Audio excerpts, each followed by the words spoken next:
Hey everyone, welcome back to Heaving Bosoms, the podcast where two friends recap romance novels while giggling, nicknaming characters, and doing a big swoon all over the place.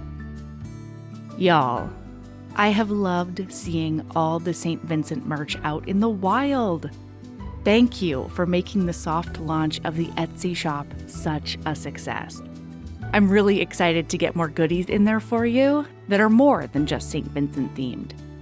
If you haven't checked it out yet, it's full of Devil in Winter themed items like a really lush book sleeve with original art by Mayara Faraz, a custom scented candle from Post Pouring Company, an enamel pin, and so much more. Patrons get a discount, so make sure you go through that link to get to the Etsy shop.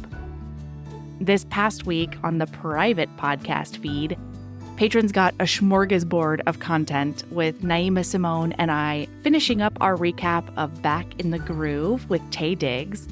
And you can look forward to an AMA with Sarah Wendell. That's patreon.com/Heaving Bosoms podcast. Now, this week, we've got a special crossover event. Sarah Wendell is here to recap part 1 of The Madness of Lord Ian MacKenzie by Jennifer Ashley. You don't have to wait until Monday for part 2, because that will be on the Smart Bitches Trashy podcast feed this Friday, February 17th. So part 1 is here today, part 2 is over there on Friday. Okay, but seriously, hold on to your butts, because I need you to really gird your loins for how much you're going to fall in love with Beth and Ian. Here we go.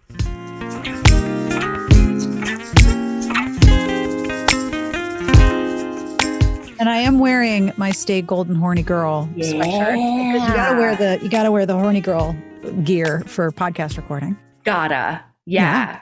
And I've got my mug right over there. Hell yeah. Mm-hmm. Oh my gosh. So, wow, this book.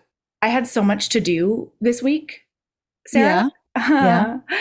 I had so much to do this week, and I couldn't stop reading. Oh no, that's not good, but that's also good. It's also good. Jennifer Ashley, you talented lady. I'm so mad at you. Have you read her Cat Holloway series? No, this is my first Jennifer Ashley book. Her current series in progress, I believe maybe it's this one, there might be another one, is a historical mystery series about a woman who is a very much in demand chef in fine houses in the Regency. Ooh. And you find out she has a lot of secrets, but also she has that one of those weird in-between places in a household hierarchy, because she is the cook. She's in charge of the kitchen. She's not quite as high as the butler or the housekeeper, but she's also like afforded some respect. And she also knows that if she leaves the family that she works for, people will snap her up in a second. But she has a number of secrets. And then she starts solving murder, because that's what you do. The first one is Death Below Stairs. They're so good. They're so very, very good. That's fun. And so are they strictly cozy mystery, or are they also romance? There is a romance throughout several books. Woo. I love a good historical mystery slow burn. And I think one of the reasons why I like historical mysteries, and I'm sure we'll get to this with Lord Ian, is that in a lot of historical mysteries, especially those that are written by historical romance authors, there's a couple of them, you see more people, and you don't just see the highest end of society. It's all of the classes, and there's interaction, and there's more exposure and inclusivity of people who were there. You just don't see them in historical romance. Right. Yeah, plus, absolutely. There's a lot of murder. Got some murder in this too. I was like, oh, this is interesting. There's some murder. I see where the Cat Holloway series was sort of beginning. Yeah, like born, right? Yeah. It's like reading early Nora Roberts and thinking, oh, this guy reminds me of Rourke. Is this a prototype of Rourke? This is a prototype of Rourke. Born in Fire, by the way, is the book I'm talking about, if you're curious. Born in Fire by Nora Roberts has a proto-Rourke. Ooh. Irish billionaire. Yeah. Mm-hmm. Oh, yes, please. Proto-Rourke. That's fantastic. Yeah, I think so too, because lately I've gravitated a lot more toward the authors who are doing things outside of ballrooms instead of, like traditional sort of historical romance. And this gave me all of it. Plus, I love a murder mystery in a romance. I'm not going to lie to you. I love a murder mystery. And I love is he bad? Did he do it? Were there reasons? But also, did he do it? And it's interesting. One thing that I will say, one thing that I struggled with this book was that I felt that at times there was more external conflict than internal conflict between the protagonists.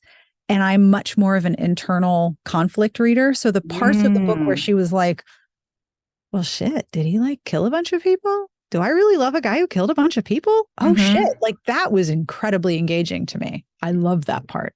Interesting. All right. Yeah.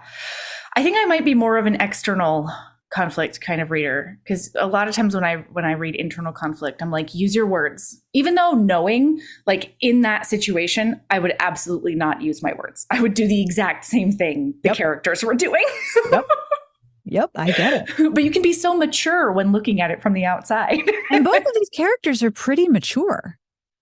I appreciated that. All right, so let's get started. What are we going to do first?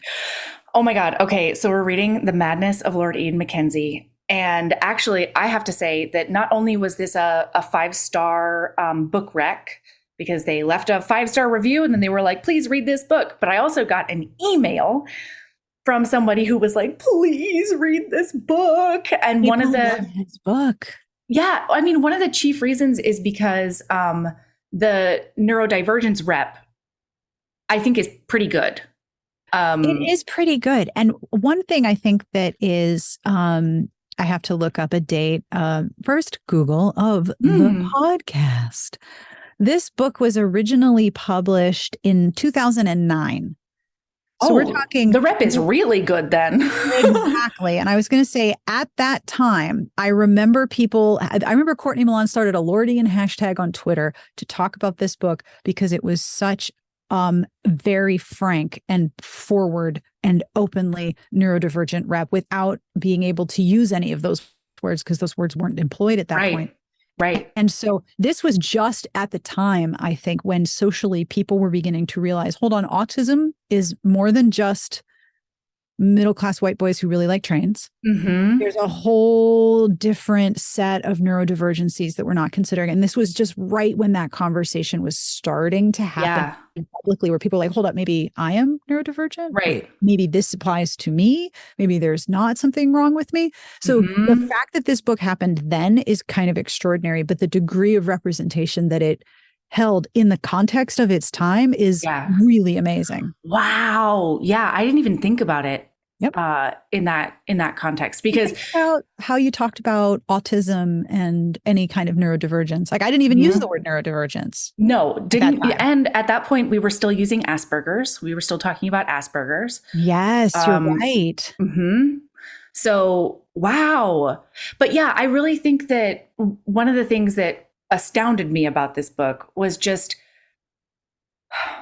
two things. One was the way in which the author like described this neurodivergence through the character.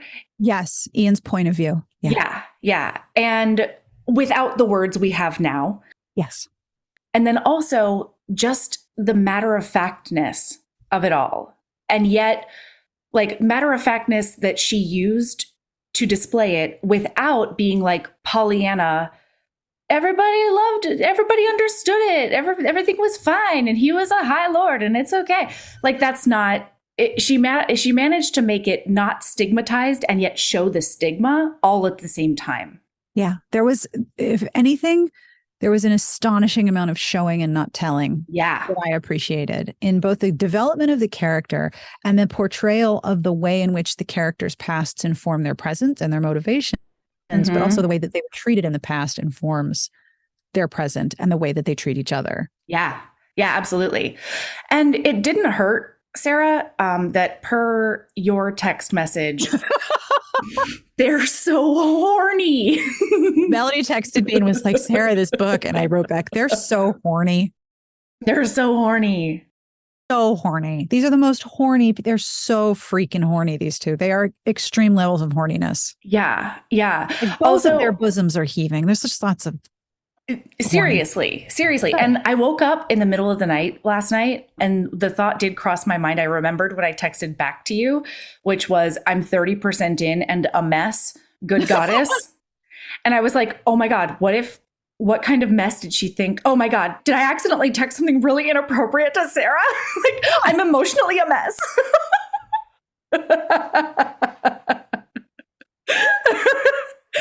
I'm just in love with this book is all.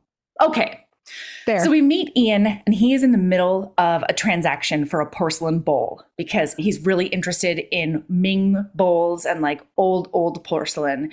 And he's buying Special interest. Yes. Yeah. Special interest. Special interest. And the first line of the book is, I find that a Ming bowl is like a woman's breast. The swelling curve, the creamy pallor, don't you agree? So first, we got a little casual racism setting up this person who sucks because a woman's breast does not automatically have creamy pallor. Okay, bro. But also, this guy's gross, and you know it right from the first line. Right. Exactly. And it's not Lord Ian who's speaking, by the way. It is Sir Lyndon Mather. Yeah. All in my notes, all I called him was the buffoon. So, you know. I called him that gross guy. He's just gross. Yeah, he is. He's so gross. So, and that's not kink shaming because I have to talk about that later too. I have that in my notes. Do you? Big letters. I have three big notes of like, okay, hold on. Like, foul. No. Here are the reasons he's gross. That thing is not one of them. That is correct. So he's buying this bowl from him and Ian's like, I'm going to give you £1,000 for it. And he's like, oh, come on. I spent 1,500. And in his mind, he's like, yeah, that's because you're a bad collector and you don't know what things are worth and you're not good at this. Whereas I am an expert at appraising these bowls. So he's like, I'll give you £1,000 and that's it. And Mather's like, oh, I really need it to buy like my fiance who's an heiress, like a wedding present or whatever, because he looks rich, but he is in fact in debt up to his eyeballs. Yep. And that's the biggest reason he's marrying, who we find out is Beth. So Ian buys this bowl and he like wraps it up. And then one of the conditions I think of getting the lower price maybe is that he has to come say hello at the opera because the buffoon is like very class. He's obsessed. He's obsessed with class and status. And optics. And the MacKenzies, Ian is not the title holder, but he is a lord. His brother is a duke. And so Mather wants to be visibly associated with them. Mather is the equivalent of Kim Kardashian buying Princess Diana's necklace and wearing Marilyn's dress. Kim Kardashian's ability to create celebrity for herself is all about external iconography glued onto her person because she is herself an absence. There's a whole field of study of the creation of a celebrity persona, and Kim is interesting because she doesn't really have one, and she creates that persona by assigning other celebrities to her body, physically to her body. Mather is the same way. If I am seen with them, then I am of a higher status. Yeah, that will convey greater import onto me through society. And he's marrying Beth because Beth's got money. Yeah, and she's a widow, so she doesn't have to get married. Right. So he's like, you can also meet my fiance when you're there. She's this, widow and she's adorable and, he's not wrong. Blah. He's not wrong, but he is disrespectful in his description. Oh yeah. He's super gross. Yeah. I also want to point out that one of the things that's very interesting right off the bat, this page 2 or 3, is that one of the ways that Ian evaluates the bowl is that he smells it. And licks it. He tastes the glaze, his senses.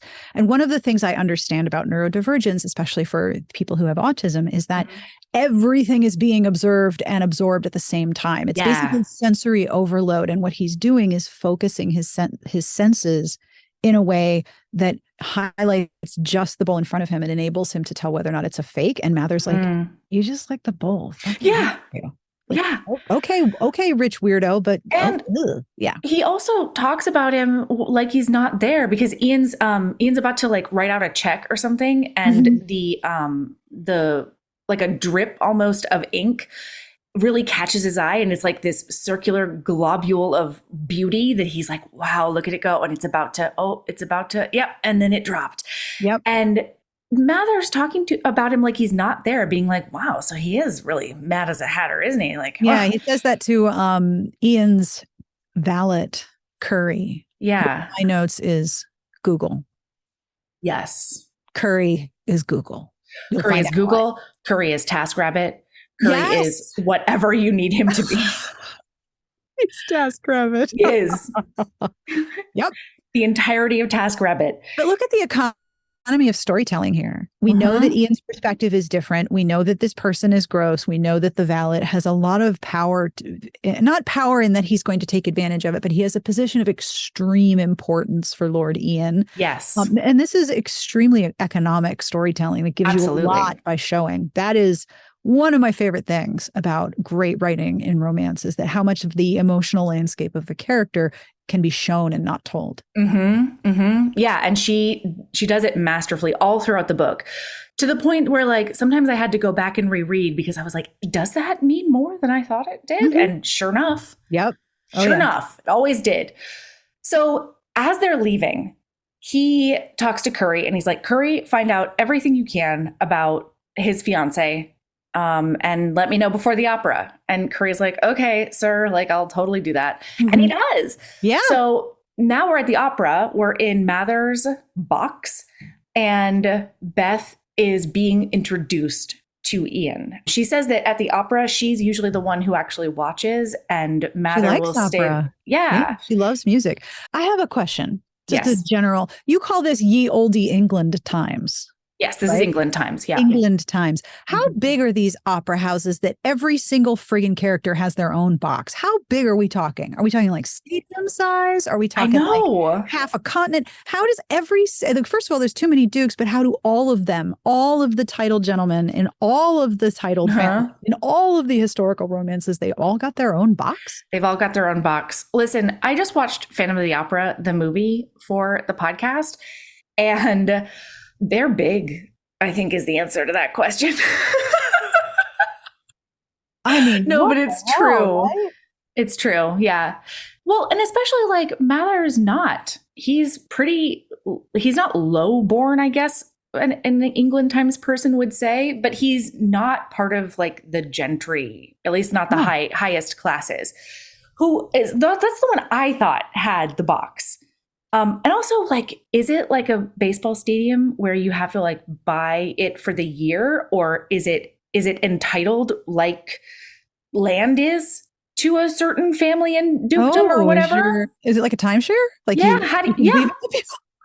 they share them? Yeah, timeshare. Maybe that's how all of them have one. I don't know. It's like big ass opera house is what we're talking about for sure. Yeah, big ass opera house. Yeah, and the Duke of York talks to the Duke of Graceland and is like, you can't go Tuesday, I'm going that day. Right, exactly. Sorry. That's my box. Absolutely not. So immediately, it is intensely wonderful because he walks into this box and it's all from her perspective. Mather's like blathering on and introducing them to each other, but we're getting that Ian's firm grip is on her hand, and like, she loves it in a way that she can't really understand out of the context of like, I used to be married and I got similar tingles when I was married to a really great man who was interested in my sexual pleasure. Yes. You know? And it's so cool though, because especially, you know, she gets distracted by him as well, because not only does he holds her hand while they're being introduced, but then he like sits down next to her. And she doesn't realize that he hadn't let go of her hand. And they've just been like, I don't know. This is economy of storytelling too, because the way that they're both just instantly comfortable with each other without being familiar. Yes. And getting that sense from it is incredible. Yes. They recognize each other, and he recognizes her as someone who is somehow just operating on the same wavelength. Yeah. He trusts her in a way instantly that is based on some sort of instinctual behavior. All right. And same for her. Excuse me 1 second. You guys are the biggest pains in my ass. Listen, cat's gonna cat, you know? No cat fights during the podcast. Okay. Bunch of weirdos. Oh, I beg your pardon, Melody. I apologize for the cat mayhem that is Don't worry about it. My office. So yeah, as you were saying. Oh, gosh, what was I saying? Oh, and she recognizes him too without really knowing it. Absolutely does recognize him. And she recognizes that she hasn't really heard of him before, but she sort of starts to compare him to Mather and is like, oh, hang on. Yeah. I've never gotten tingles anywhere when Mather talks to me. Feelings. I got pants feelings. What do I do about my pants feelings? Yeah. And she doesn't mind that he doesn't say much, nor does he make eye contact with her. But what he does do is one of the most erotic things you can do in a historical romance, everyone. Yep. And that is he slips a note into her glove. His fingers slid beneath the opening of her glove above her elbow, and she felt the folded edge of paper scrape her bare arms. Sir. Goosebumps. Oh my God. Yeah. How forward. Yeah. Very forward. She doesn't hate it at all. And all he says to her is, hey, read this out of Mather's, site or whatever. And let me know if you want to follow up, basically. And he's like, bye, everyone. Got to go. See you never. Go back to me later. Yeah. And so as soon as Mather leaves, he flits off to go talk to somebody else who has money and class or whatever. And she reads it, and it is a letter being like, hey, girl, you can't marry Mather. He is a man who's going to cheat on you real hard. And he's really in debt and he wants your money and stuff. And so no, that's not even in this. This is where the kink shaming comes in. Yeah. Because he writes a letter that's like, essentially, Mather keeps a house where he has women who meet him, and they are his quote unquote sweeties, and he begs them to use him as their slave. They're not courtesans, but they need the money to put up with them. And I've listed 5 of the women that he meets. Should you wish to have them questioned, or I can have you, speak to my brother, the Duke, who knows him. And apparently all the dudes know this about Mather, and it's not great. So, I mean, so in the letter itself, the actual wording is very kink shamey because he says they need the money enough to put up with him. Right. And I'm like, it's fucking rude, man. Yeah, Leave him alone. Later on, his brother says that Mather likes to relive his school day punishments. And I'm just like, hey, everyone, it doesn't matter. It's cheating. Like, if she marries him and he goes and does that, it's just cheating is all, It's just that he's being unfaithful. Yeah, the part where he is subjugating himself to women, that's the problem. That's not the problem. The problem is that he is potentially endangering her, her health, and being dishonest and cheating on her. And as much as you can say in historical romances that, all of the men have mistresses, and that's very normal. And I remember when I started reading historical romances, everybody had mistresses. And the first one I wrote, the mistress and the heroine teamed up to fight crime or something at the end. Hell yeah. I could read more of that. But the problem is not that Mather likes to be dominated by women and relive his schoolboy days and get spanked. The problem is that he's dishonest and cheating. And also he's a sexist, misogynist pig who really just wants her for her money and is misrepresenting himself on many levels. The kink is not the problem. The kink is not the problem. Right. Right. So she, of course, basically gets hit with the vapors or whatever you say in England times. And she has to take a walkabout. Yes. And she is so overcome that she does do a tiny stumble. But don't worry, everyone. A large, firm hand comes out and, catches her by the elbow, and he half drags, half carries her through the velvet curtain into a dark box that's completely empty. Yet another box. Yet another one. Ending size of this opera house, I'm telling you. This is the MacKenzie box. And so Cam is the older brother. He brought Ian to the opera, and they're doing a hangout. So he sits her down and he's like, please drink some of this water. And so she does. And then he drinks right after her. And she's like, that's so hot. That's so hot that he did that. He doesn't think I have cooties. That's so hot. She asked for water and he gave her whiskey. Oh, yeah, that's right. It was whiskey. Oh, I love it. I love it. He's a Scotsman. Scots. Yeah, not a lot of Scots brogue in the book, too, which I appreciated, by the way. Yeah. Not a lot of Scottish times. Yeah, there wasn't a lot of Scottish chimes. However, the audiobook is really good and it includes Oh. really subtle burrs that, Ooh. yeah, are delicious. Anyway, A plus audiobook, man. All right. So she's like, hey, this is really serious, the things you're saying out loud about this man. And I don't know you. And why should I believe you? And he's like, I mean, I brought receipts. I can set up a meeting. And I don't really care about Mather. You know, like I don't give a shit what he does. I just thought he says, I thought you were worth saving. And then in his inner monologue, he keeps on thinking about her as like the best kind of porcelain. I'm going to find the quote. Hold on. I love it when they bring the interests of people into the books. Yes. And the other thing that is where I actually highlighted the kink shaming is I've been betrothed to Sir Lyndon for 3 months and none of his other acquaintances have mentioned any peculiar behaviors. Okay, so first of all, this is not something that anyone's going to just walk up to Beth and be like, listen, Yeah, your guy hey. likes to be spanked, heads up. But the reply is Mather keeps his perversions to himself. He just likes getting spanked. It's like the least of the problems with this guy. Right. And like, again, it's probably accurate or whatever. I just didn't need it or like it. Yet another signal that this book was published in 2009. Totally.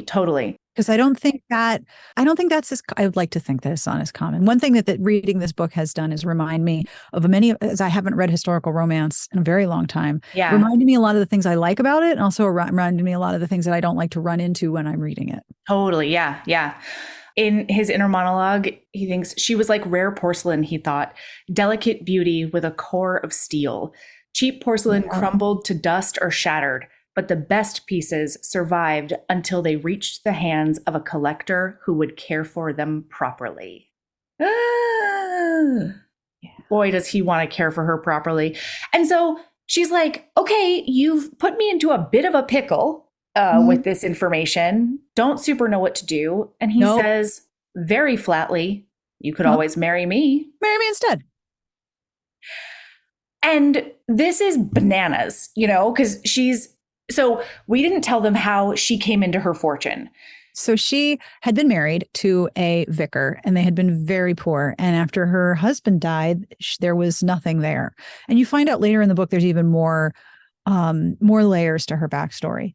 But when her husband dies, she ends up becoming a companion to a woman named Mrs. Barrington. And when Mrs. Barrington died, she left everything to Beth, including a house and her fortune and her servants and everything to Beth. So Beth is independent and free, and she has the resources to live her life however she wants. Yeah. And she knows what it's like to be on the other side of it. Mm-hmm. And also, this was completely unexpected. She had no idea. No idea. No. Mrs. Barrington spent more time criticizing her than anything else. Like, I don't think she would have expected this. Sounds terrible. Like, her behavior continues to, one of the things I like about this is that this book is that the things that happened in their pasts are still influencing the present. Like, there are things where Beth will stop herself because she can hear Mrs. Barrington criticizing her for the decisions she's making. Like, having horny pants is a real struggle for Beth because of Mrs. Barrington. And that makes perfect sense. I don't quite understand why she was so happy to marry Mather, but, you know, hey, plot. Okay, fine. Yeah. Like, I think it was that he spent time with her before he visited the lady or whatever. And so she was familiar with him and she knew everybody else was absolutely a fortune hunter. Yep. So she's like, why would he want, first of all, why would you want to marry me? He says, because you have beautiful eyes. Yeah. Sir. He won't look at her and he won't make eye contact with her. She's like, so how do you know? And he goes, I know. I know, he says. And at one point she's like, okay, I have to go. And he grabs her wrist and he's like, don't go. And then he sits her down and he's like, just watch the opera. And so she's like, I don't know why I'm responding to this in the way I am, but I want to do everything. I want to do this. I wish to do naughty things, right? Yeah. Yeah. Hardcore. In this box with this guy. The other thing about Beth is that she's very funny. So funny. She says to Ian, do you do this all the time? Warn a young woman about her fiance, then turn about and offer her marriage? Obviously, the tactic hasn't worked, or you'd have a string of wives dogging your footsteps. And he's just like, wait, what? He's like, I don't understand. I don't understand. What's happening right now? Because Beth is sarcastic and she is wry. And a lot of the times he's like, I don't get it, but okay. Mhm. And she's like, why do you want to marry me? You don't even know me. And he's like, oh, no, I know you. And he Yeah. starts listing off a string of very, very hard to find facts about Yeah. her life. Yeah. And she's like, whoa, is this common knowledge? Like, does everybody I have tea with know this stuff? And he's like, no, I just have the best valet in the whole wide world. He's Google and TaskRabbit all rolled into one. I told Curry to find out about you. And my note in my text was, where? Using like Regency Google? Come on. Yeah, absolutely. It's not like this was easily searchable records. How in the world, how does Curry find out things? We have no idea, but Curry finds out things. So you know Curry what? He finds them out. Google. Yeah, he finds it out because romance reasons. That's right. And so, yeah, that's what I always write it off as, romance reasons. Romance reasons. And then she says, okay, you know all of that about me. Why would you want to marry me? And he says, she's like, I'm not a diamond in the rough or whatever. And he looks at her and he goes, you're real. And that really throws her back. And so she's having a very hard time here. Then he starts playing with the curls around her face. He starts like taking the little curly boys and pulling them straight and then watching them bounce back up. Yeah. And she's like, I would never let anybody touch me. Like, this is a very familiar touch. And I don't know this person, but goddamn, I really like it. Like, yeah. Oh, and, no. And she knows, even as a widow, if someone saw them in his box and he's playing with her hair like that, there would be consequences socially for his behavior. He doesn't seem to care. And she's like, I do care, but I'm also having pants feelings and I'm really enjoying this. Yeah. Shoot. And what do I do? Yeah. And one of the reasons that it would be a big giant scandal, on top of it just being a big giant scandal, is that Ian is known as like the mad MacKenzie. Everybody thinks of him as what they call a lunatic. And he was actually in a horrible England Times institution. And, he was in an asylum. Yeah. Like there are supposed facts that back up his quote unquote lunacy. Right. And so he asks her if she loved her husband. Yeah. And she's like, with all my heart. And then he says, well, I won't ask you to love me because I can't love you back. And she's like, wow. Ouch, bro. Yeah. Dude, your courtship skills are poor. Yeah. Like usually you try a little bit of flattery or whatever. I can't love you. I just want to play with your hair and lick you like a vase. Yeah. As you do. Truly. And so he's like, no, it's not that I won't. It's that I can't. I don't understand the feeling. I can't access that part of myself, I guess. And she's like, you don't care about my fortune. You don't care whether I love you. You can't love me back. Why do you want to marry you? And he says, because I want to bed you. Because I want to bed you. Yeah. This is one of my favorite things in life and romance. When just sort of apropos of nothing, somebody's like, do you want to do it? I love that shit. If it comes out of left field, I love it. I just like going to bed. Like I like getting into bed. True. Yeah, I mean, I do like sleep, so I'm there for you. Mm-hmm. And she's like, wait, you don't have to marry me. We could just do it. But if you had me in your bed and then we're done, we're still married if you marry me. And he's like, yeah, well, I plan to do it more than onse. I plan to bed you more than once. I have plans. Oh my God. Porcelain. He's going to lick her porcelain vase. And then she says, do you always make decisions this fast? And he says, yes. Yeah. And that is true. That is. Why fuck about? Why screw around? Let's just get her done. Ian puts the variables together and then the decision is made and then he goes for it. Yep. And boy, does he go for it. So then he's like, watch the opera. And she's looking at it and she's feeling the music and she's like crying a little bit because it's like a breakup song or a death song or something equally opera-esque. And she looks up at him and he's thinking to himself, teach me to hear the music as you do, which is just. And I think they're watching La Traviata, which is really emotional and beautiful and will make you cry. It is. Yeah, absolutely. And she looks up at him and he just pounces. He leans right over and he does kiss her on the mouth. Bam. And wow. I have to hold on. Let me find the kiss scene because we got to read that to them. Oh my gosh. It's like too much. Okay. When she looked up at him with tears in her blue eyes, he leaned down and kissed her. She started, her hands coming up to push him away, but she rested her hands on his shoulders instead and made a soft noise of surrender. He needed her body under his tonight. He wanted to watch her eyes soften with desire, her cheeks flush with pleasure. He wanted to rub the sweet berry between her legs and make her wet. He wanted to drive into her until he released, and then he wanted to do it all over again. He'd wake with her head on his pillow and kiss her until she opened her eyes. He'd feed her breakfast and watch her smile as she took food from his hand. He drew his tongue across her lower lip. She tasted of honey and whiskey, sweet spice. He felt her pulse pounding beneath his fingertips, her breath scalding his skin. He wanted, and then it goes on. So it goes on about how he wants that hot breath on his arousal.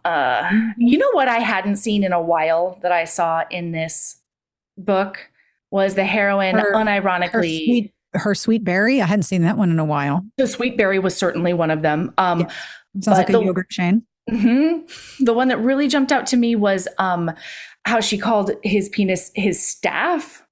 Oh, it's been a while. Did it very unironically. And I loved it. So romance circa 2009. I love it. Your staff. Ooh. Okay. So then she's all into it. And then his brother walks in being like, "Hey, everybody, I'm Cam. Have you seen my son?" And she starts away from him and she doesn't really know what to do.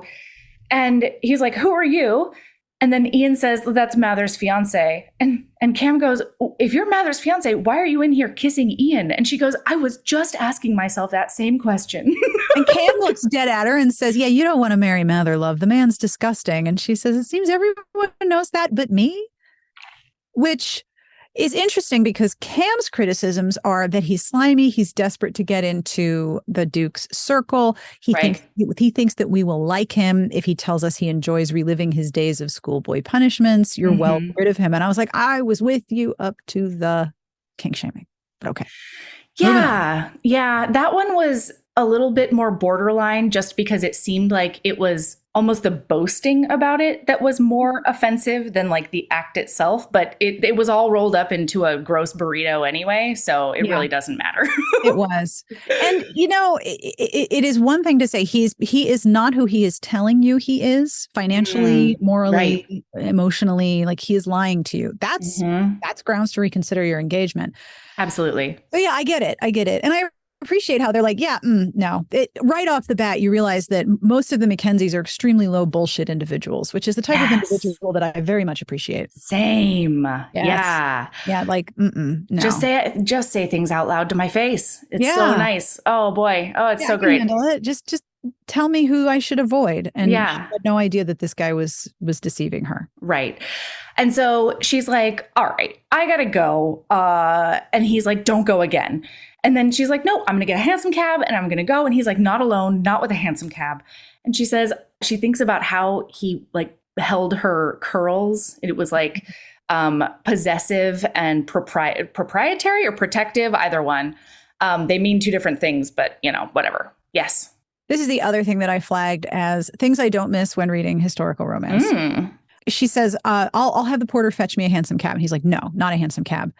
And she's like, "Well, I can't get in a carriage with the two of you. Like, that's going to ruin me socially." And Cameron starts laughing and says to Ian, "She's worth stealing, but she's right. I'll lend you the coach and my man if I can find him. My own fault for employing Romany as a manservant. They're blasted hard to tame." And my note there was, no, not the racism. Racism clacks on. Racism clacks on. That's another thing that I like. I remember, I don't remember how much I encountered this when I was reading historical romance at this time in the 2000s. Yeah. Because I didn't know to notice these things. Yeah. And I didn't recognize them for what I recognize them as now. But it's like Lord of Scoundrels, for example. I have a really hard time recommending that to someone who hasn't read historical romance from that time period, because the way in which the hero describes himself is very, very steeped in anti-Black racism and is very colorist, and it's offensive and it's hurtful. And it's like, okay, well, awful, awful feeling. And I ran into this. It's like chapter 4. I'm like, oh, I don't miss this either. Yeah. I do not. And the worst part is like, one of my thoughts was like, I guess I give you points for not using the slur. Yeah, it's in there later. But that, yeah, it is.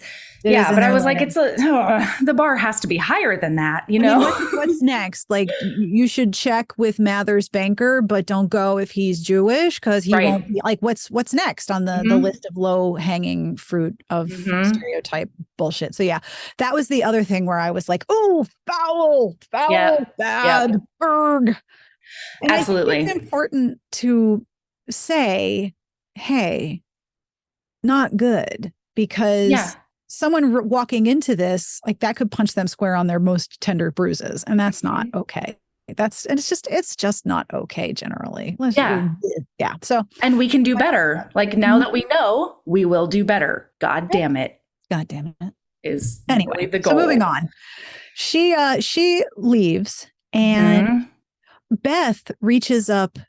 Before she leaves, she reaches up to smooth his hair from his forehead, and he looks directly at her for a moment, and then he looks away. He doesn't like making eye contact with her. And then Cameron returns.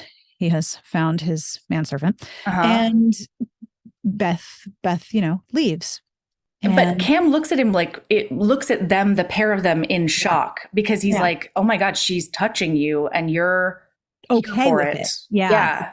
Her instant closeness with him is not only unnerving to her, it is unnerving to his brother, because he's like, this is weird. This doesn't happen. What is going on here? And on one hand, it's a very familiar deployment of, oh, she's not like other girls. She's not like other women. It's setting her up as a singular entity, but it's also clearly she is an exception to the rules with which he governs his life. Yes. Yeah, most definitely. Guess who's mad? Guess who's real mad? Boy. Guess who's big mad? Mather does a cardinal sin in my book, and that is interrupting my bath. Right? Sir, get the fuck out of my bath. This is my time. Why are you? No. Leave Ian in his bathtub alone. Yeah, leave me and my bath meal and my bath pillows and all the thing, my bath tray. Leave all of my stuff and me alone in the bath. Don't come at me. Yeah. Yeah. But he says, oh, do you know what you cheated me out of? She's worth 100,000 pounds. And then Ian says, she's worth a right lot more than that. And then it says the idiot Mather misunderstood. And he's like, she has more than that? Ugh, I'll sue you or whatever. Ugh. But then right after Mather fucks off, he gets a note from her that's like, hey, thank you so much for doing me that solid. You will see that I have broken up with Mather, but I have to also decline your very, very generous offer of marrying me, because I'm going to just go be like independently rich. I'm just going to be like an independently rich lady, you know? Yeah. And so she's like, I'm going to go to Paris, and I'm going to she fucks off to Paris, try to paint or something. Never seen a paintbrush in my life. Yeah. And he looks at Curry and says, well, we're going to Paris. And Curry's like, oh, okay. Okay. Sure. But ominously, he says, in a couple of days, I have some business to attend to first. Dun, dun, dun. Business times. And then we meet our antagonist, Detective Hate Boner. Yes. This is a guy who carries around a massive hate boner. There is not a clear reason for the hate boner until so late that I'm like, this is terrible. What is wrong with this dude? He just hates the MacKenzies because he hates the MacKenzies. Full stop. That's his reason. No, Detective Hate Boner is one of the most serious individuals I've ever encountered in my 35 years. He's very intentional in his hate boner direction. Wow. Yeah. You know how some heroes, like their hard-ons or divine rods, sometimes they can tell if someone's a virgin. They can tell which one. Detective Hate Boner's boner is just directed at all of the MacKenzies. He hates them, full stop. Like, for existing. Yeah. Okay. And so he gets called to Mather's house. And he's like, I don't even like a Mather. He does a tiny bit of kink shaming here, very subtle. And then he's like, But anything that I get that gets me closer to taking down those MacKenzies, I'm going to go and find out. And we find out that Mather had followed Ian to like see what he was up to. And he saw Ian go into a house and then like a little while later leave in a hurry. Mm-hmm. And he didn't think anything of it until that morning he saw that a woman had been stabbed through the heart with a pair of scissors in that very house. So he's like, yeah. All right, I have sewing scissors. First of all, don't use them for stabbing people. You only use them for cutting the craft. It's fabric, thread, embroidery. Yeah. Don't use your craft scissors for anything other than the craft themselves. Don't cut paper and don't stab people. But also the idea that you can take sewing scissors and stab someone through the heart. I mean, that's serious rage right there. They're very sharp, but they're just scissors. It's not like it's like a knife. They're just scissors. So they're just scissors. Yeah, this is some. First of all, it's mishandling of the crafting supplies, and two, it's quite a violent crime here. Mm-hmm. Yeah, absolutely. But don't cut paper with your sewing scissors, people. If you take nothing else from this podcast, respect your crafting scissors and don't use the paper, and don't let anyone else tell you otherwise. There are paper scissors for that, you know? And the moment you use your sewing scissors for your paper, those are now paper scissors. They're fakakta. And then you have to get some new sewing scissors. Okay. Mm-hmm. And they're expensive. They are. Yeah. All right. So he's like, not only did he do that, but he fucked off to Paris on a train. Yeah. And so now Detective Hate Boner is like, to Paris. To Paris. I shall catch this bad person being bad for reasons that I'm not explaining yet. Yeah, absolutely. And we even get like a couple of scenes from his perspective, and we still don't get the deep-seated hatred until the very, very end. And Beth's the one who figures it out. So yes, she does. Pretty great. But for the majority of the book, he's just a random hate boner. Absolutely. Mucking about, causing problems, pissing everybody off. I've seen this character a bunch of different times in like different detective shows and different novels. Yeah. And I appreciate his reasoning at the end. But in the beginning, I was like, you're tiresome. Mm-hmm. Like, just have a hate boner. Mm-hmm. You're tired. Mm-hmm. Just, rub one out and move on with your life. Exactly. So now we're in Paris with Beth, and she's looking at a paper and saying to herself, well, that sucks, because they're reporting on the fact that Cam and Ian were fighting publicly about the soprano at the opera. And like, that's bullshit. Beth feels real bad because obviously his connection with her was not genuine, because he's fighting with Cam over some opera singer. She's like, it could have at least like waited a couple of days. Jeez. Yeah.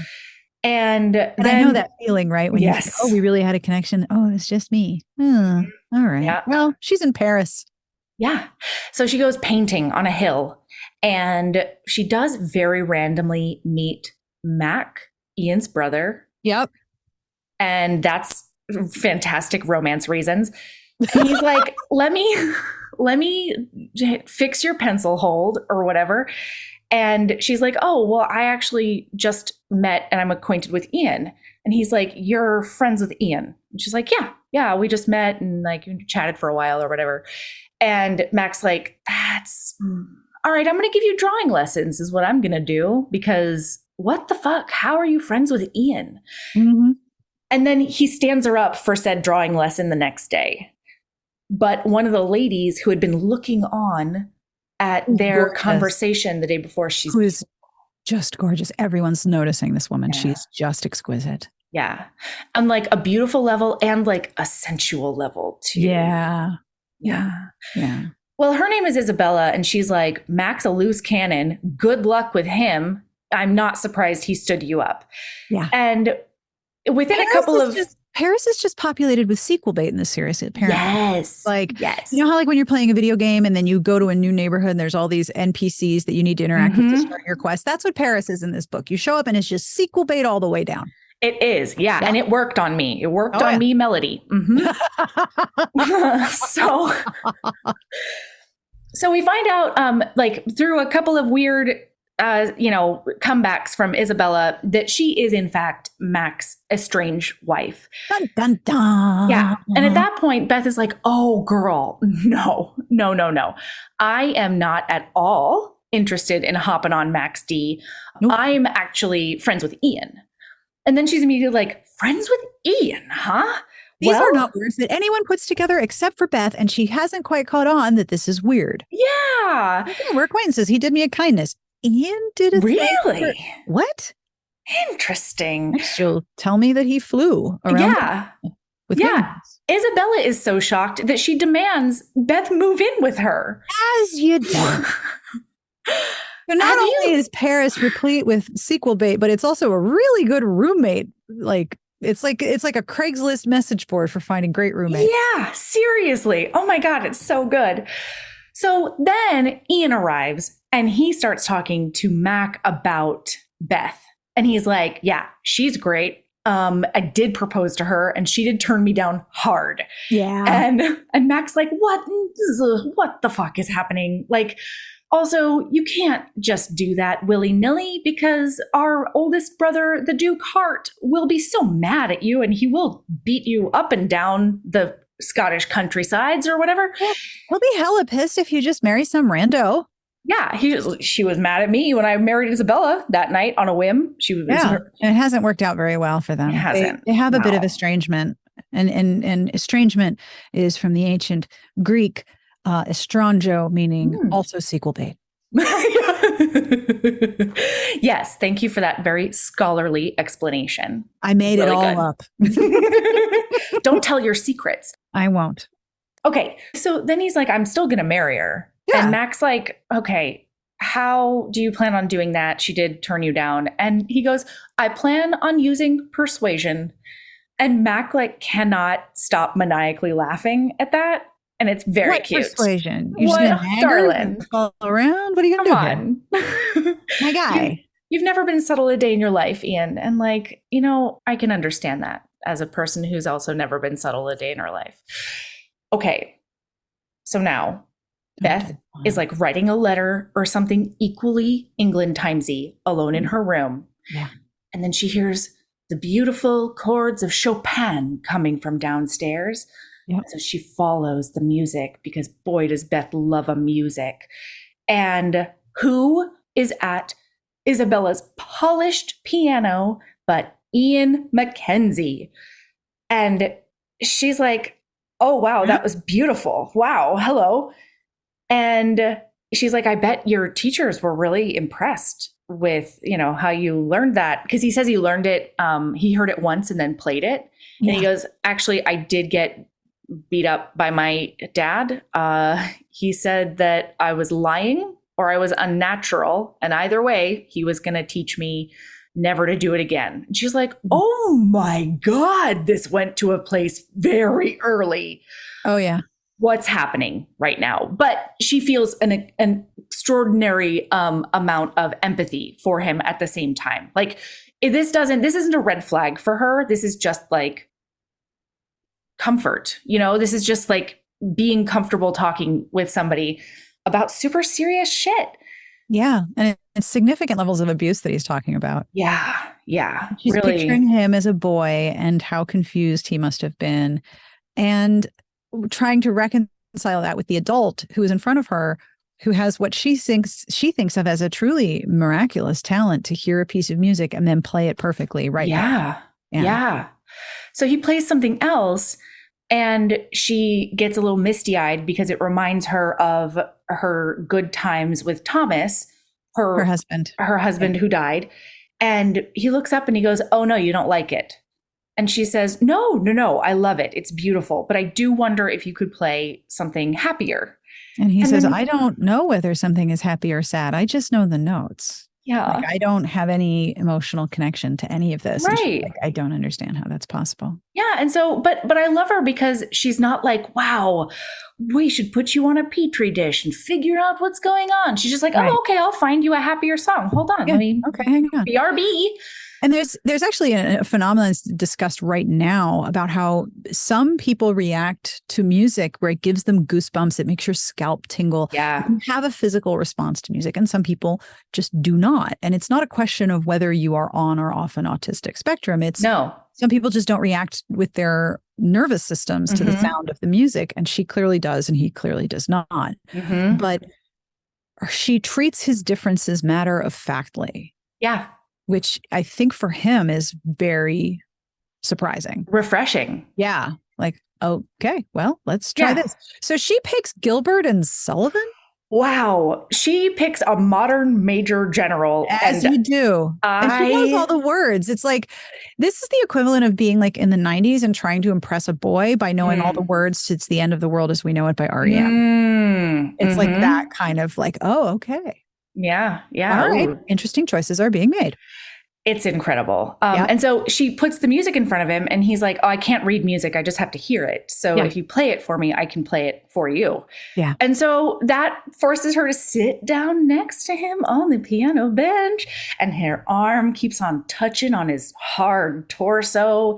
And he's watching her sing and the way her lips move. And he just loves it. He loves everything about it. And then he plays for her. And he really, really wants to, in the middle of it, just lean over and kiss her. But he can't because he has to play a song all the way through. Yep. But then the moment he ends it, she's like, oh, Ian, that was... And he just pounces and he kisses her face off, Sarah. Yep. These were not the kisses of a man flirting. These were the kisses of a man who wanted to lie with her. Damn the timing. Damn the circumstances.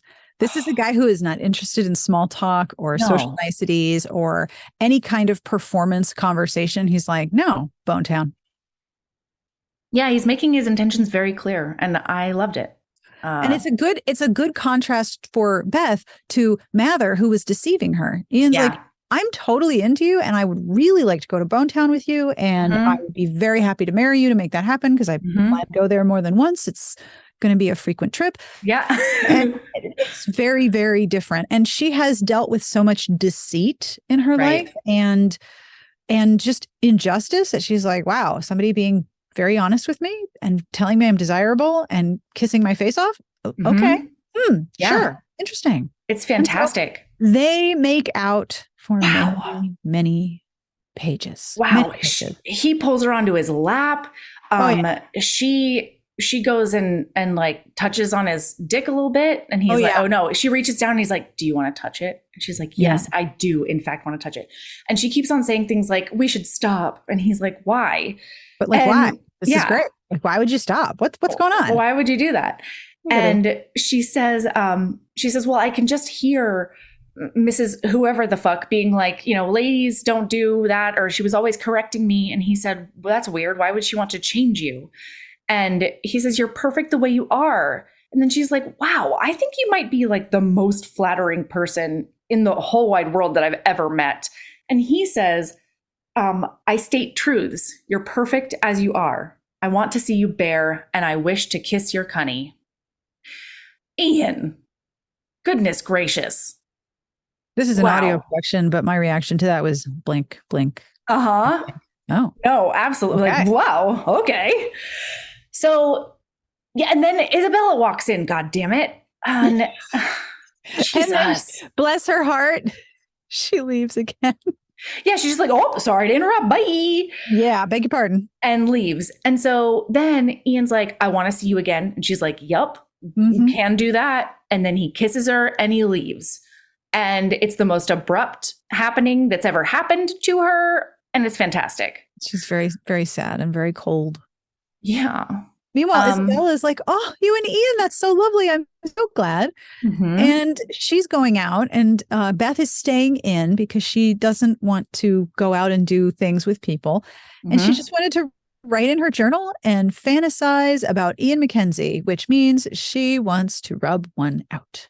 She's going to write dirty things about Ian MacKenzie in her journal. She's going to write erotic friend fiction about Ian. That is a very important, part of England Times that I don't think is highlighted enough. The erotic writing about people. Oh yeah. Yes. There's a lot of erotic fiction going on here. She's going to write fanfic about Ian. And knock, knock, knock.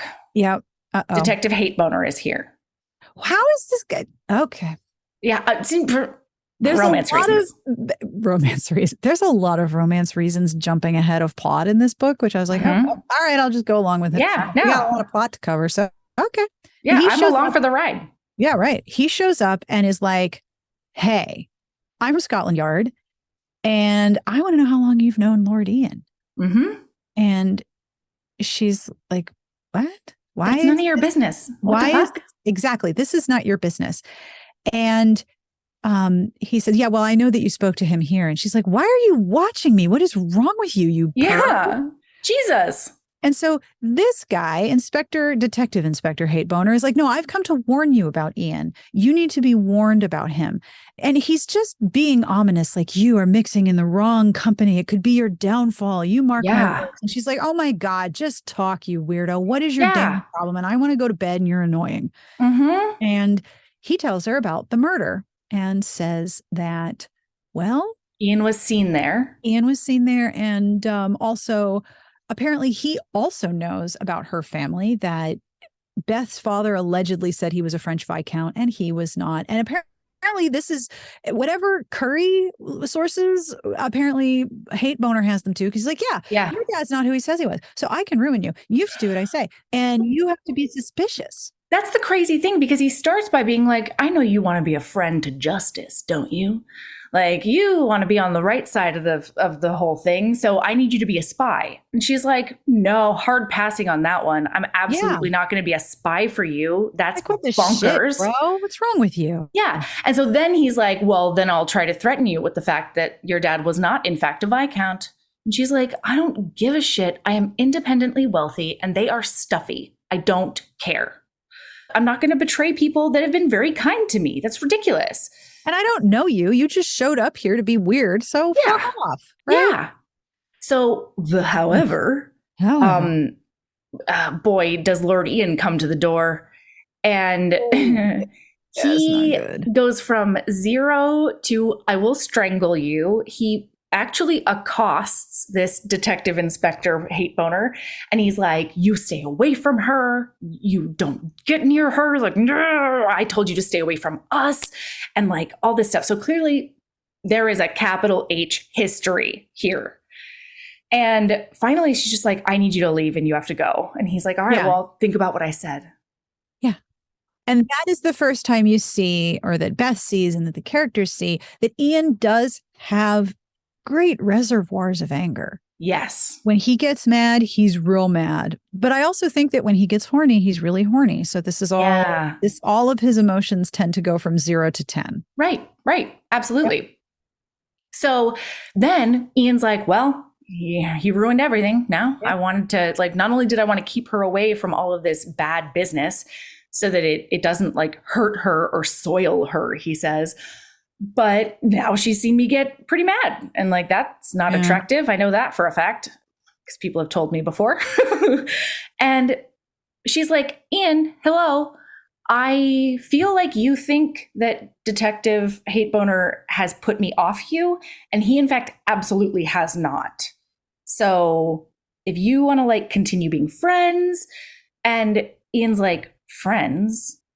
Nobody's ever assigned that word to me at all. He's like, I have my brothers and I love them, but like friends is a different thing. That's not a thing I have, really. Yeah. I have brothers and I have staff. Right. And she's like, no, I've gotten to know you. I've gotten to know Isabella, and I don't abandon people in their times of need or any other time. Mm-hmm. And then she does say, Ian, I was wondering if maybe you might, I've been meaning to ask you this, she says. I was wondering if you might want to have a liaison. And he's like, a liaison. And she's like, yeah, you know, have carnal relationships on occasion when we mutually agree. And he's just like, wait, you mean bed, right? You mean bed? And she's like, yes, I do mean bed. And he's like, yes, I don't need any other persuading. Like, I'm down.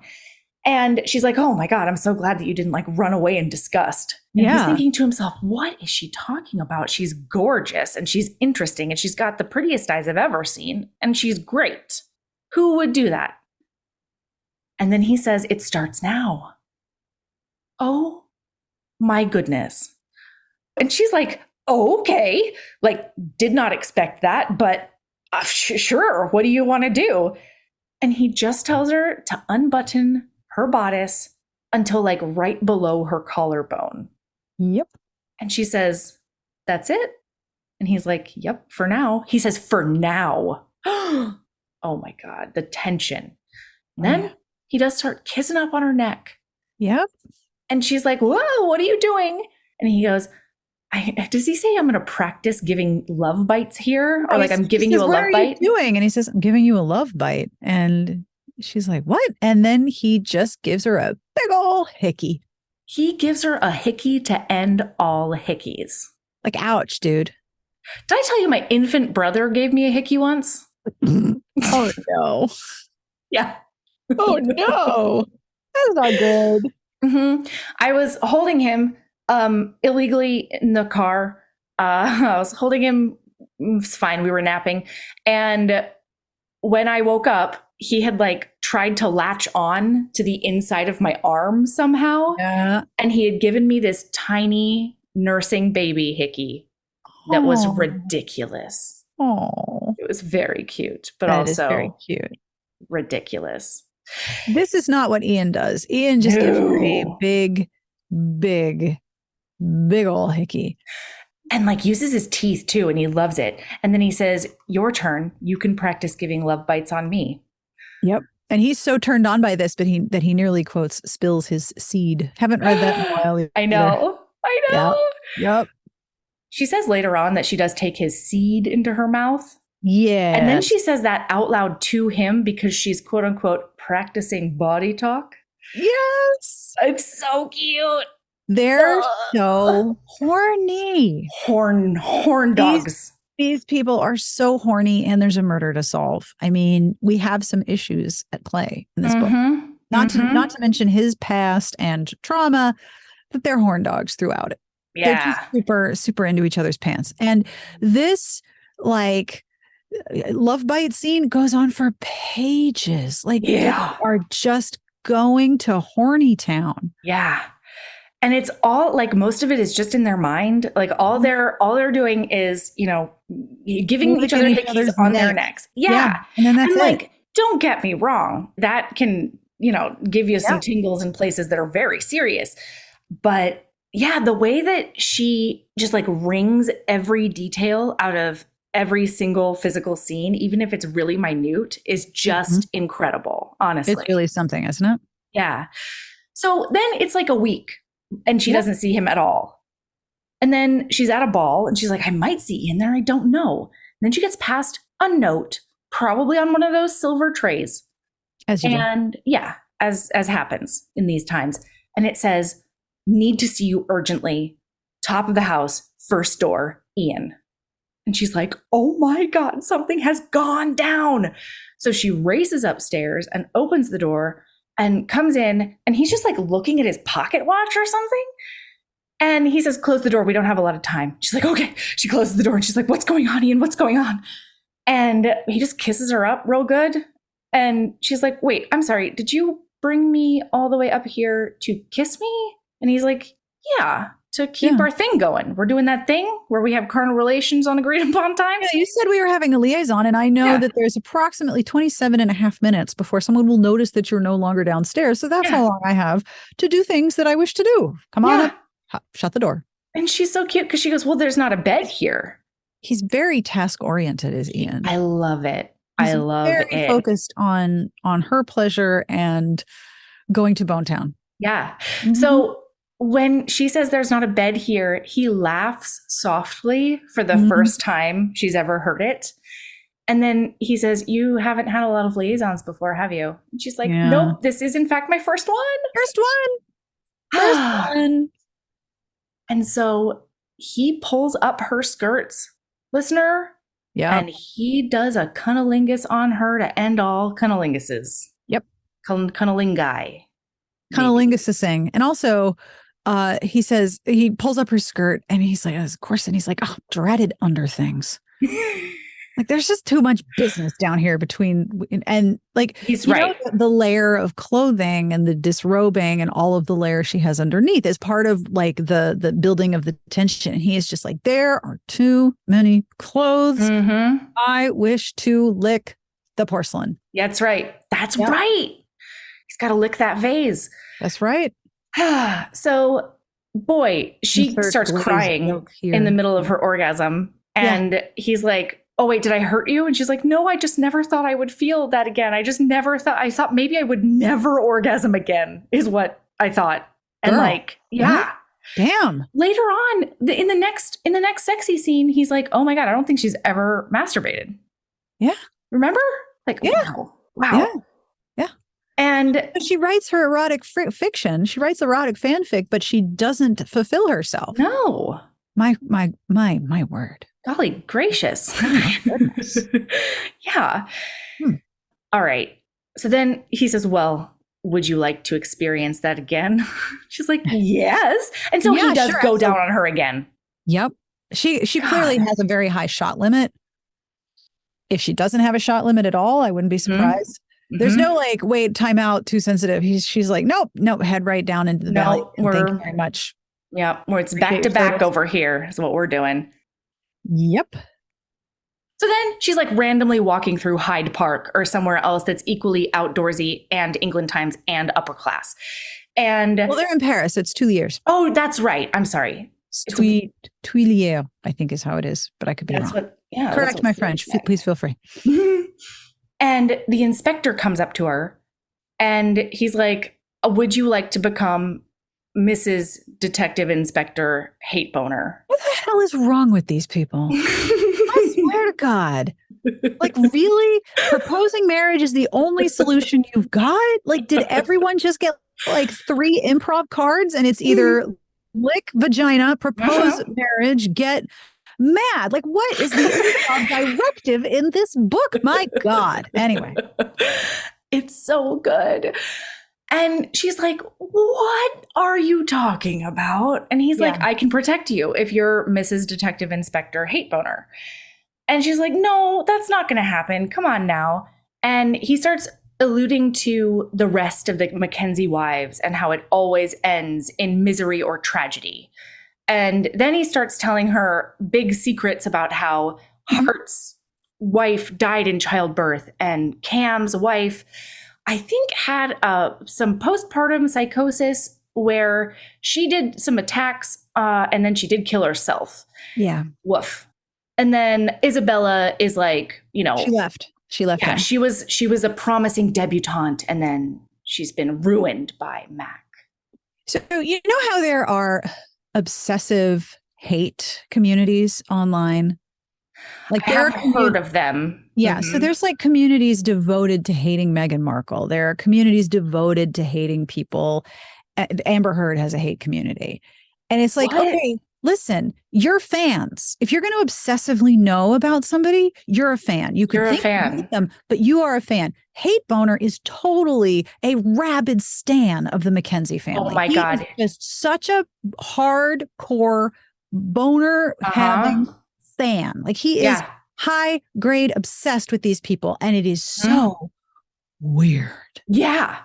It's deeply weird. And they think so too, because they have no idea where this guy came from or What's your friggin' problem, bro? Yeah, and his solution is, well, I need to protect you from them, so you should marry me. Like, ew.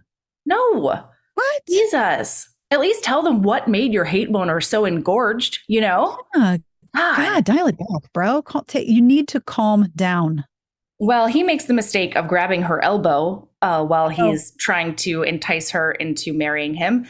And wow, Ian apparently is randomly driving by in a carriage. He sees this happen. He alights from the carriage, just jumps the fuck out, and is running full speed at Detective Hate Boner, being like, I am going to take you down.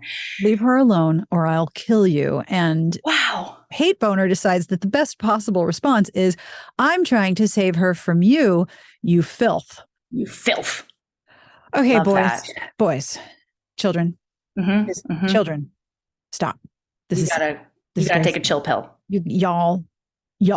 It's gone too far.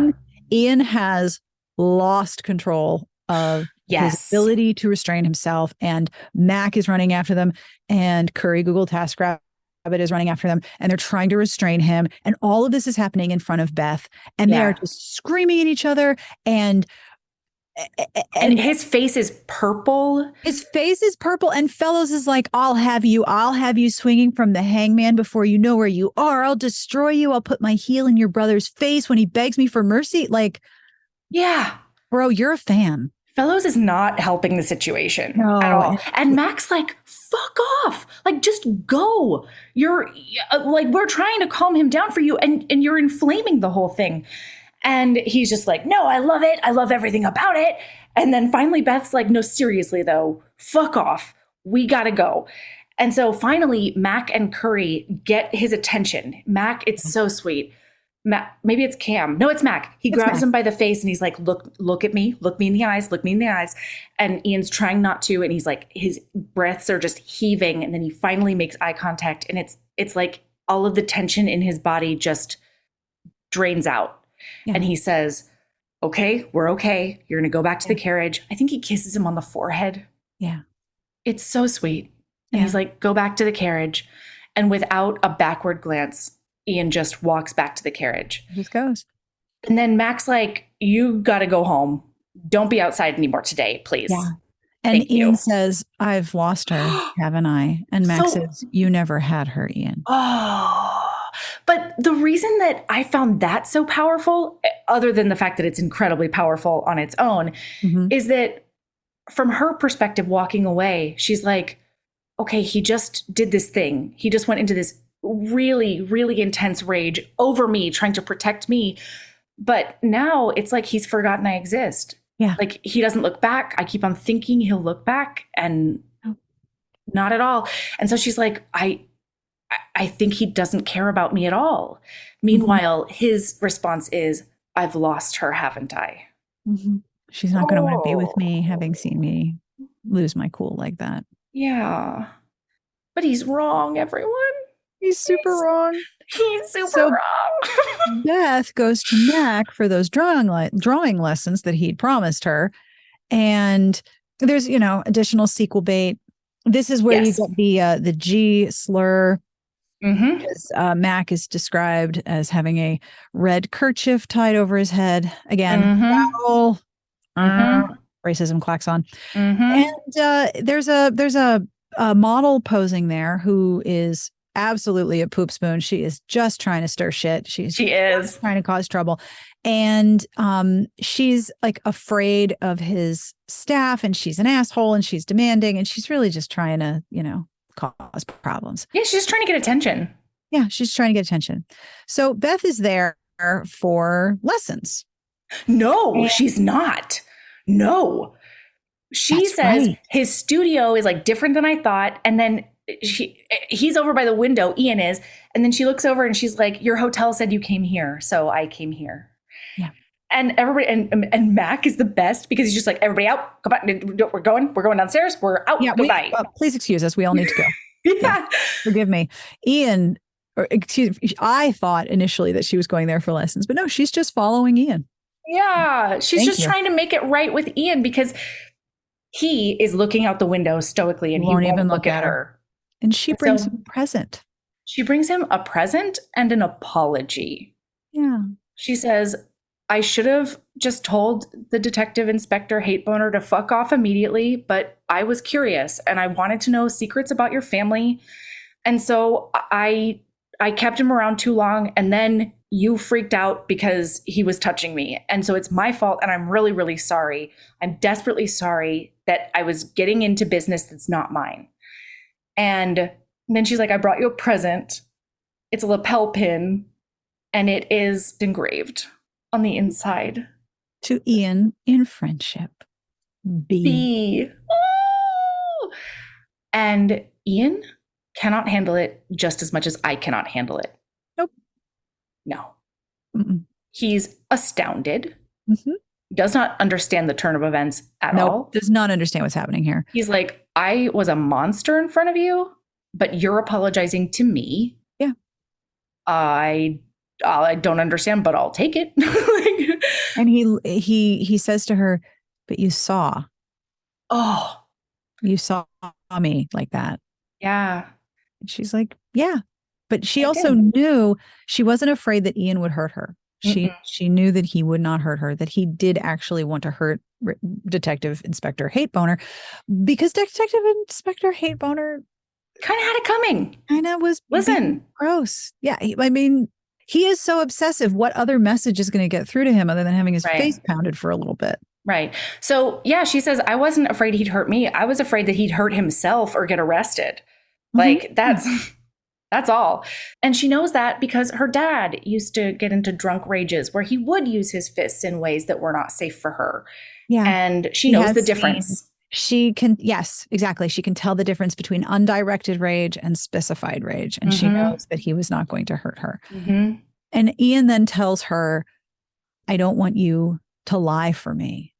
Everyone lies for me. And I am a very truthful person. And he says, I will always tell the truth. Yeah. And he says, I don't want you to protect me. I think they always lie to protect me. I don't want you to do that. And then he says, you loved your husband. And she says, yes, very much. I loved him very much. And he says, what was it like? Explain to me what loving feels like. I want to understand. Yeah. Oh. And so she says it's the most divine feeling in the world. And he really says, he said, don't speak to me about divinity. I want to know what it feels like. Is it like desire? Is it like, tell me something tangible? And she's like, well, that's part of it. It's kind of part of it, but there's other parts too. And it's nice because she's trying to articulate feelings that she still has for her husband. And there's a moment later where I was just like, oh, with the husband. And she tries to articulate to him what it feels like to feel love and desire and how much she admired and wanted her husband. And she's also trying to understand why he says he can't love her. And she comes to the realization that Ian, is going to break her heart. Oh, yeah. Because she realizes in that moment that she's pretty in love with him. Yeah. Or at least very down the road to the point where there is no U-turn. And she just got out of an engagement that was unequal in power and honesty. And now she's looking at another entanglement that is unequal in desire and devotion, because she's like, he doesn't understand any of this. He can't love me, but I will love him. Well, crap. And then he says, do you want to maybe strip naked?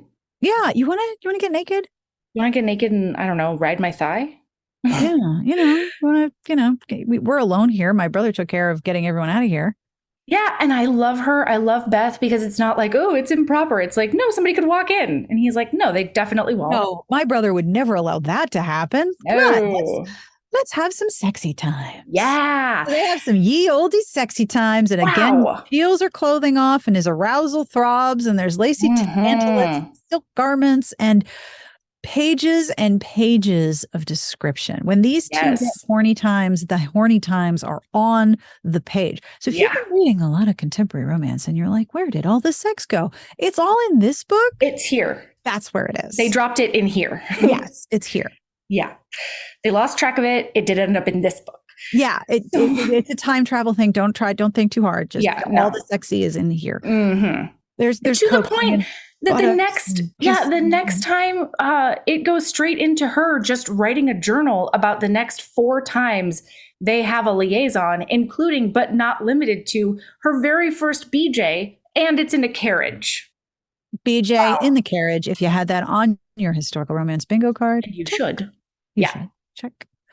I always liked historical romances where the characters had sex in weird places. Same. Like the horseback, in a pond, in the field, in a tree, whatever. But this is the first time I've ever had a sex montage in a journal entry. Right? I have not encountered this device before. Listen. I loved it. Dear diary, today I went to Bone Town for the 4th time and I gave a beach in a carriage. And it was nice. Pages and pages of sex montage in her journal. I mean, A+.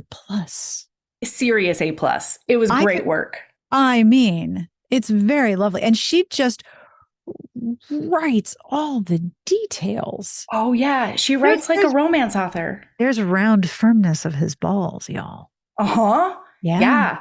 She talks about like the silky skin over his staff. Oh, yeah. And seed, there's some seed, fine cream. Seed goes in her mouth and she likes the taste, which is ridiculous. Yeah. That's a ridiculous assertion. Oh, yeah. She's just like, wow.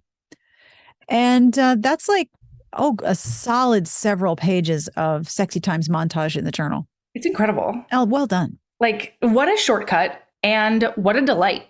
Yeah. Well, so now we know that they have experienced carnal liaison several times and it's going quite well.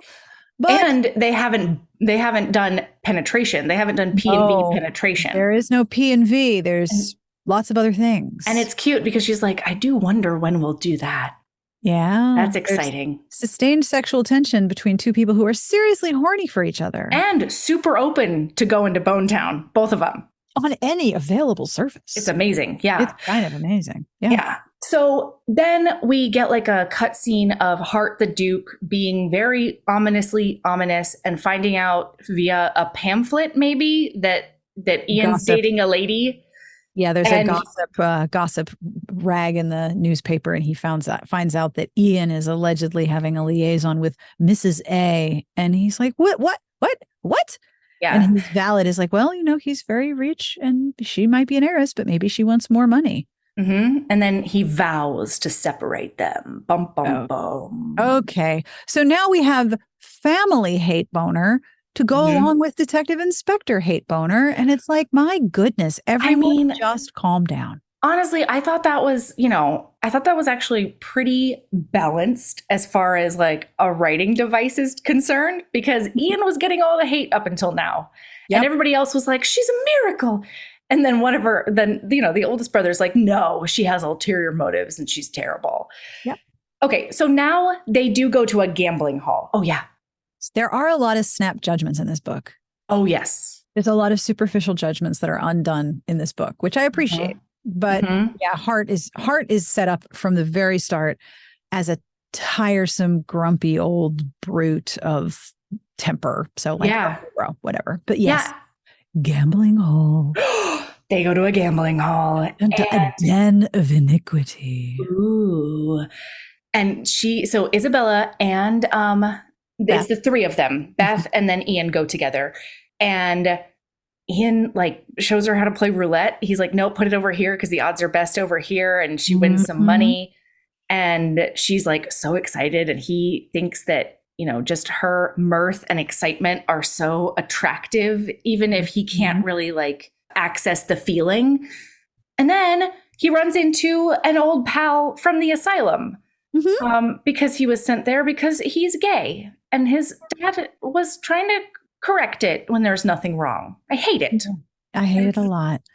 But also, this person who he meets his name is Arden, which is a name I have a giant soft spot for.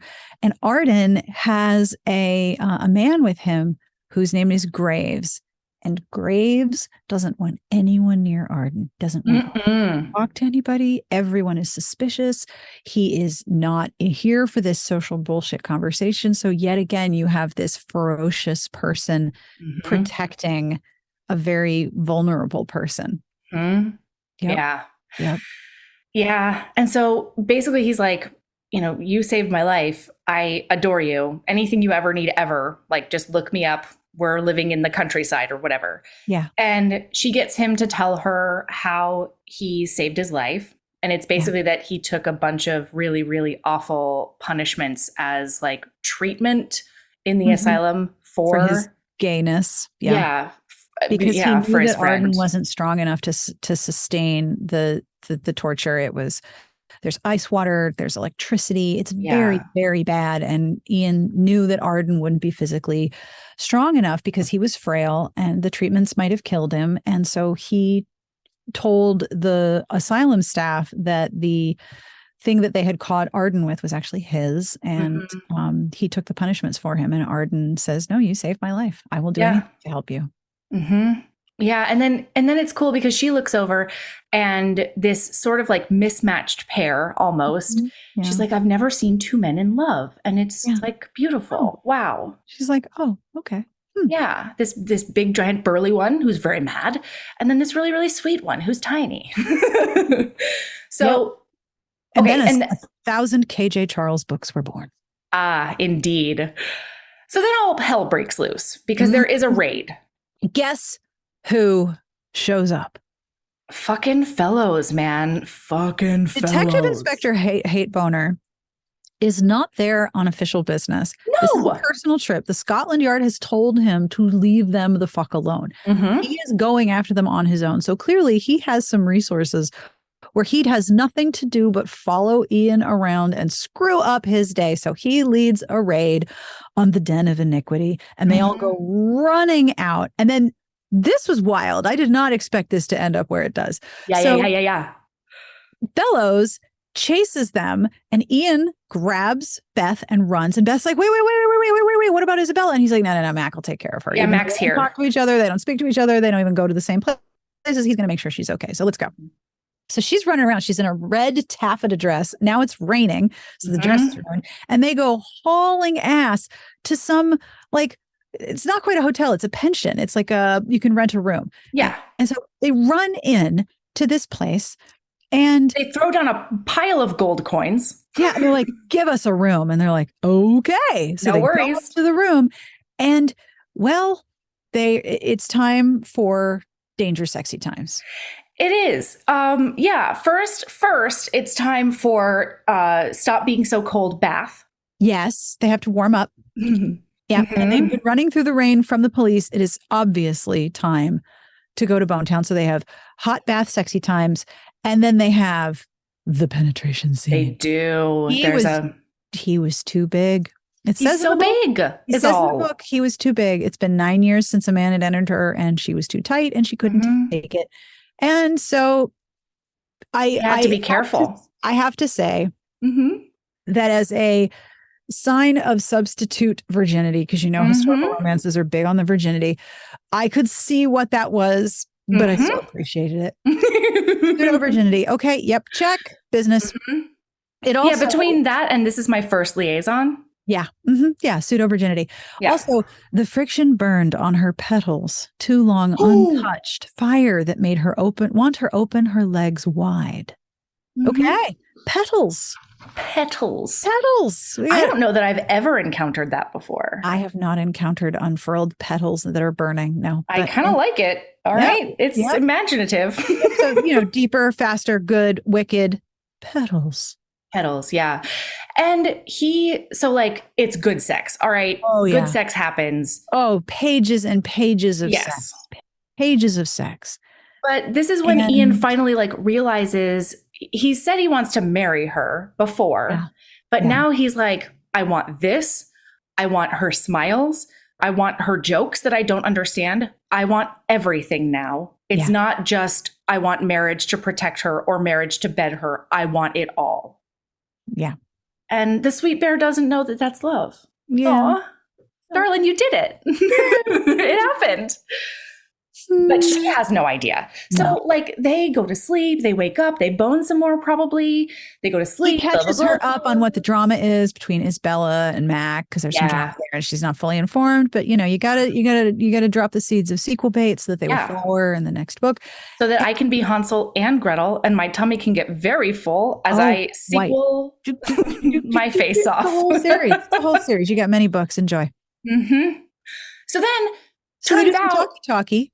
Yeah, and he has somehow used his ESP to get Curry to go get them stuff, including but not limited to his brother and a vicar. As you do. A priest, sorry, a priest. Fellows is outside of the house with the police waiting for them to leave. How did he know where they ran? I don't know. How does he know where they are? No idea.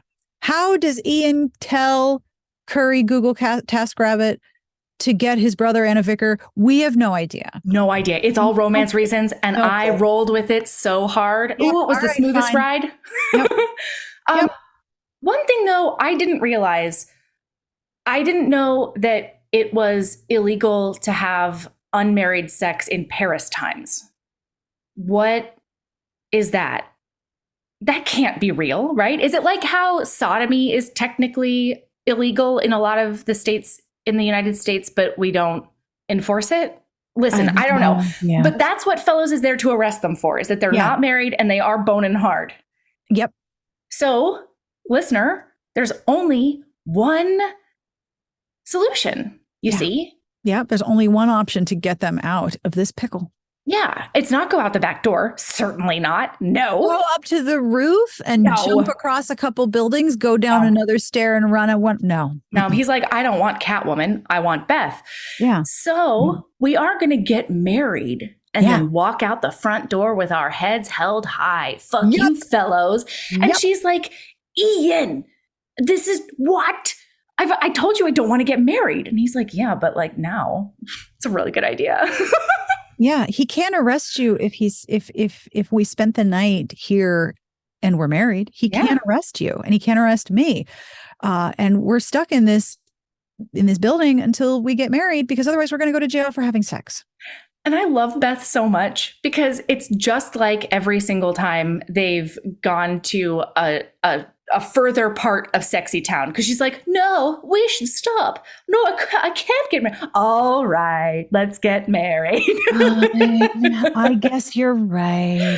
Whatever you say. Mm-hmm. And it's not even that, like, it could be we're getting married right now, and then we're going to say whoopsie and have an annulment. Neither of them. Of course, it doesn't cross his mind, because this has been his plan the whole time. But for her, she's like, no, I have a husband now. His name is Ian MacKenzie, and he's the best. Neener, neener, neener. Yeah.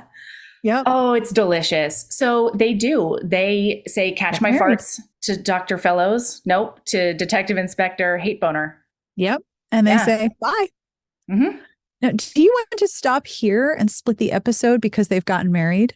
Yeah. If you want to find out the rest of the story, because this is only chapter 13. I know. Yes. The rest of the story, you have to go listen to Smart Bitches Trashy Books. Come over here and check it out. All right. So keep being a badass.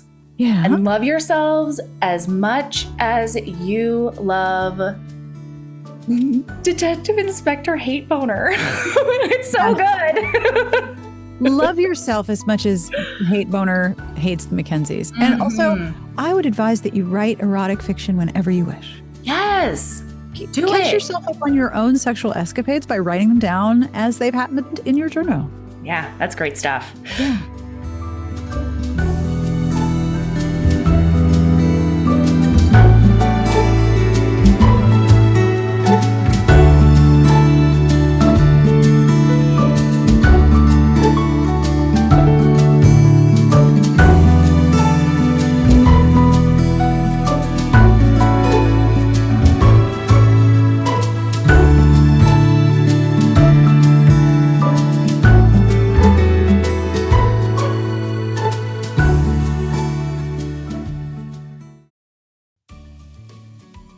Hey, you.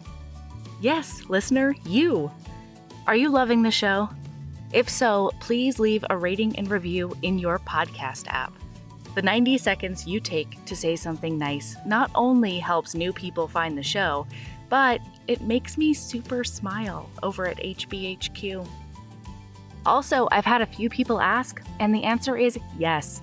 We are still doing the 5-star bribe. If you leave us a review with 5 stars, then we'll do whatever book you want. We're real deep into the list, though, so it might be a while. Lilas! Okay, back to the show.